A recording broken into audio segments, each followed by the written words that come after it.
Vito tahu tidak mungkin, kalau mati harus lihat mayat, apalagi kekuatan Born ini langsung meratakan gedung bertingkat. Sementara Kak Kina hanyalah manusia biasa yang diikat dengan bom, tapi dia tahu, hanya keyakinan. Kalau hidup harus ada orang, kalau mati harus lihat mayat yang bisa mendukung kakak keduanya. Lebih baik tidak menemukan mayat apapun, dengan begitu kakak keduanya akan sangat percaya Kak Kina masih hidup.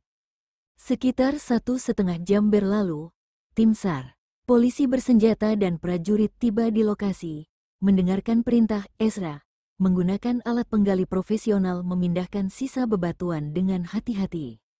Sampai malam, sepertiga dari reruntuhan berhasil digali, menemukan beberapa mayat penjaga Tane, serta 2 mayat Deatman. Ezra yang tidak minum sepanjang hari, memerintahkan mereka menggali sepanjang malam. Ezra tidak ingin menemukan mayat Kina, hanya ini memastikan dia masih hidup. Vito yang berdiri di samping, mengingat Judith bertanggung jawab mencari Kina, alhasil malah dikira orang jahat. Vito bertanya kepada orang-orang di kota dengan ramah. Semua mengatakan tidak melihat Albert. Vito cemas tidak mendapatkan informasi Albert. Dia tidak segan-segan menggunakan cara menggoda pada para wanita single untuk mendapatkan keberadaan Albert. Ada yang tidak tahan godaan mengatakan melihat Albert beberapa kali, ada juga yang mengatakan tidak melihat Albert. Meski jawaban mereka berbeda, setidaknya ada satu poin yang bisa dipastikan, Albert pernah bersembunyi di kota ini. Hasil ini membuat Vito kegirangan, dia menebak Albert pasti masih bersembunyi di kota, makanya mengirim lebih banyak orang untuk mencarinya dalam semalam. Dengan teknik godaan, siapa yang memberitahukan informasi Albert akan diberi hadiah. Sampai hari berikutnya, orang-orang yang dikirim Vito untuk mencari informasi kembali. Tapi informasi yang mereka dapatkan sangat menyedihkan. Semua tentang kehidupan sehari-hari Albert, tidak ada satupun memberitahu mereka di mana Albert tinggal sekarang. Kehidupan sehari-harinya terdengar biasa, tapi kelihatan jelas orang-orang di kota ini sangat baik padanya. Dia meminta anak buahnya membawanya pergi ke keluarga yang memberikan informasi Albert untuk menanyakan keberadaan Albert. Begitu menyebutkan kata Albert, dia dimarahi. Bajingan, sebuah baskom berisi air dingin disiram ke wajahnya. Saat menghindar, orang itu sudah membanting pintu, pong. Vito tercengang dimarahi. Bajingan, kenapa bajingan? Dia menebak Albert tiba-tiba kabur. Mungkin karena masalah bajingan. Vito mulai mengingat sejak mengejar Albert, apakah dirinya pernah melakukan sesuatu yang dicap bajingan. Setelah berpikir cukup lama, dia merasa dirinya tidak pernah melakukan kesalahan apapun pada Albert. Saat itu Vito selalu menyenangkannya, terus mendekatinya, bahkan sengaja meminta dia merawat Jimbo. Dia juga sudah tidak pergi dugem, tidak memiliki gosip dengan wanita lain, menjaga jarak dengan wanita lain karena takut dia salah paham. Berhubungan seks dengannya juga atas persetujuannya. Sekalipun di rumah sakit saat itu, juga karena dia yang terlebih dahulu merayu dirinya sekalipun dirinya ada yang tidak baik. Albert bisa mengatakannya, dia akan berubah, kenapa tiba-tiba hilang. Vito bersumpah harus temukan wanita ini. Vito ingin bertanya padanya, setelah mengejarnya, dirinya sudah buka lembaran baru, kembali ke jalan benar, di mananya yang bajingan. Di sisi lain, penggalian reruntuhan yang berlangsung 2 hari 1 malam, akhirnya berhasil tergali, dan hampir saja menggali lebih dalam. Sebanyak puluhan mayat penjaga Tane ditemukan, serta ada 5 atau 6 mayat Deatman. Totalnya hampir 20 mayat, beberapa di antaranya tidak lengkap. Pemandangan ini sangat menjijikkan dan menakutkan. Kina tidak ditemukan, hanya menemukan banyak potongan kain yang hancur berkeping-keping penuh lumuran darah, yang kebetulan disatukan menjadi selembar pakaian. Vito bertanya, kakak kedua, perlukah tes DNA pada darah di kain ini? Akibatnya, Ezra langsung lepas kendali dan hampir saja membunuh Vito.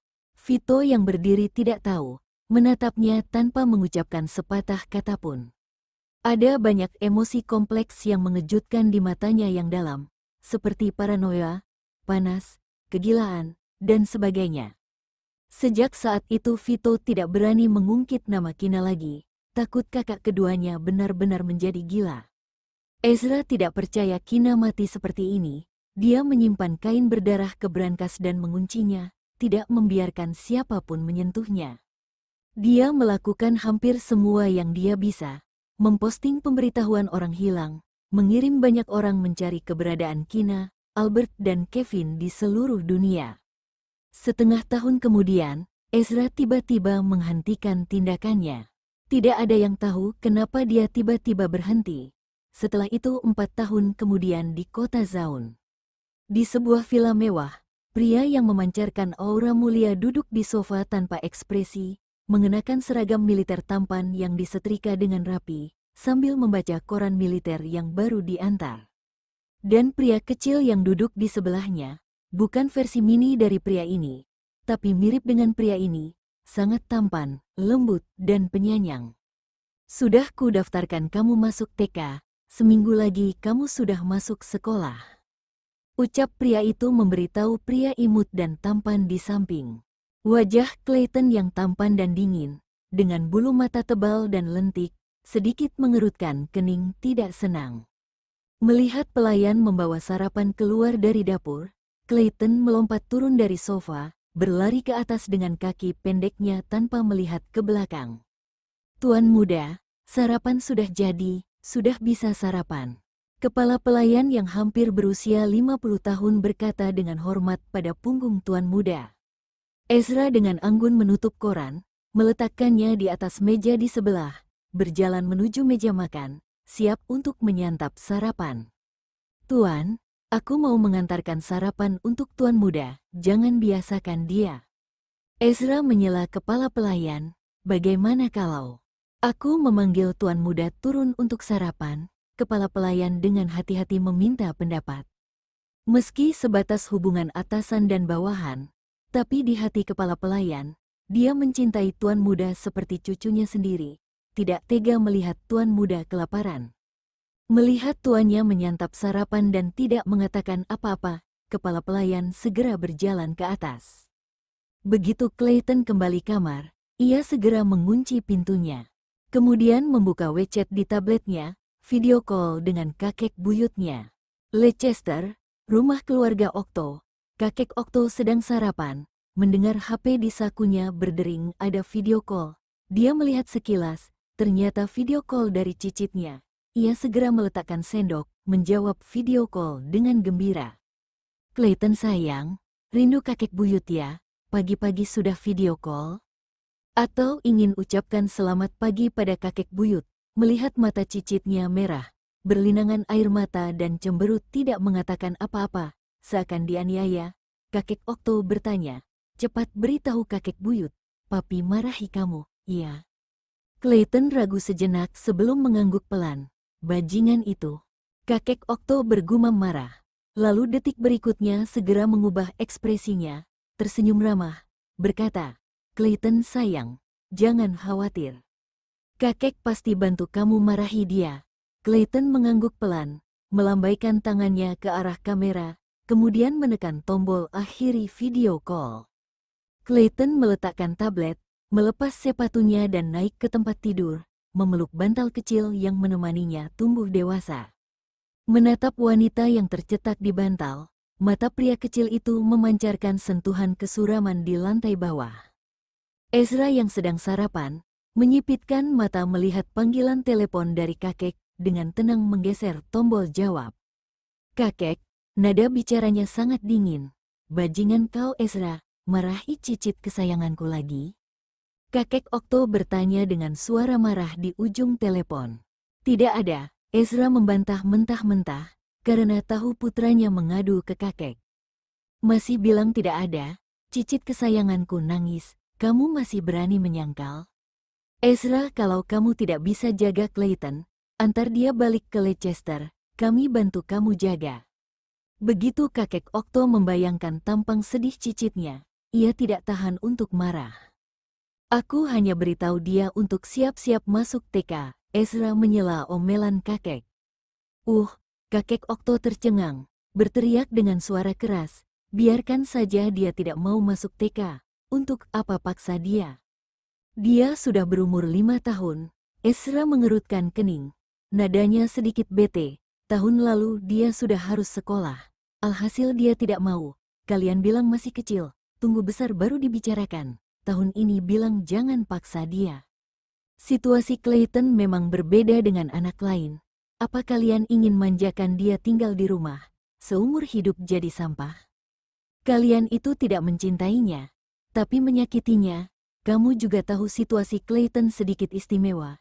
Bagaimana kalau dia ditindas temannya? Balas kakek Okto tidak senang. Dunia ini memang hukum rimba yang kuat bertahan. Katanya dingin. Kakek Okto terdiam sesaat, berkata, Clayton tidak ingin masuk TK. Undang guru TK ke rumah. Kakek tidak perlu khawatir bagaimana aku mendidik putraku. Setelah itu, tidak menunggu kakek Okto menjawab, Ezra langsung menutup telepon. Melirik putranya yang bersembunyi, menguping dari atas. Clayton, cepat turun makan. Dia memerintah dengan nada tegas seperti biasa dia lakukan di ketentaraan. Clayton menatapnya, dengan cepat kembali ke kamar. Cahaya dingin melintas di mata Ezra, melangkahkan kedua kakinya ke atas. Pada saat Clayton hendak menutup pintu, telapak tangan Ezra yang besar menahan daun pintu, mencegah pintu ditutup. Turun sarapan, jangan paksa aku langgar prinsip tidak pukul anak kecil. Dia menatap pria kecil itu dengan kejam. Ketika Clayton mendengar ini, kekecewaan melintas di matanya. Jelas-jelas 2 bulan yang lalu, baru saja memukul dirinya. Benar saja, dia lupa lagi. Sebelum Clayton bisa melakukan sesuatu, Ezra membungkuk, menjepit Clayton di bawah lengannya dengan satu tangan dan turun ke bawah. Clayton sedikit kesakitan, ia mengerutkan kening, tapi tidak meronta, membiarkan ayahnya memaksanya ke ruang makan. Makan, Ezra meletakkannya di depan kursi meja sarapan. Clayton mencemberutkan bibirnya, menyapu sarapan dengan tangan kecilnya, meja dan lantai penuh dengan butiran nasi. Clayton, kamu sudah bosan hidup, Ezra tampak marah. Berjalan ke hadapannya. Tuan, kepala pelayan buru-buru memisahkan mereka. Berkata, Tuan muda mungkin tidak bisa menerima masalah masuk TK, jadi tidak ada nafsu sarapan. Biarkan Tuan muda tenang sebentar. Seharian ini jangan beri dia makan apapun. Kalau ketahuan siapa yang lakukan sesuatu, segera pergi dari sini. Ini hukuman dia buang makanan. Ezra berkata dengan kejam, mengambil jaket militer di gantungan dan pergi.